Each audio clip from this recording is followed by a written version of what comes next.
the film has like this rare optimistic take on social media, while most films are like very they try to vilify what social media is, but this one specifically, it highlights the positive, those relationships that otherwise wouldn't have happened. So, did this story change your personal views on social media?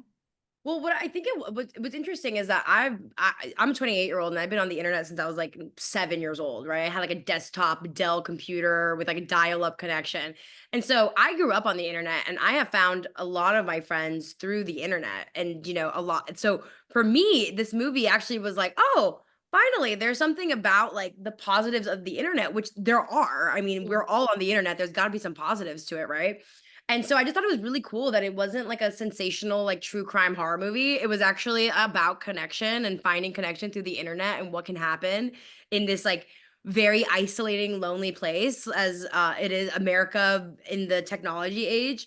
And so to me, it felt like it really represented like what I did, what happened with me, which is I found a lot of my friendships, especially when I was a teenager, um, through having mutual interests as other people on the internet and mutual friends and living in the same area. And so we really connected, like the weirdos and the freaks really connected via the internet. So to me, this movie was like, oh my God, it's finally representing something that is very true to me. I've never had a complete horror story happen from the internet, but I have had really amazing friendships from the internet. So maybe I'm an outlier, but clearly not because Tracy also had that.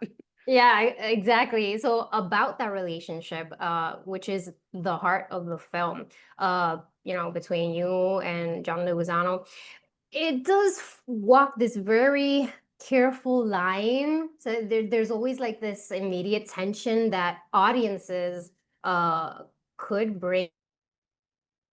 Yeah. They're always questioning it, like, is this gonna turn into something romantic and appropriate or something? How did you manage that? How did Tracy and you and everyone handle that on set?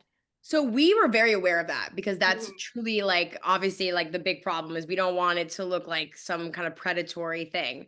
And so I think what Tracy told John was that he's never funny on purpose and he's never charming on purpose.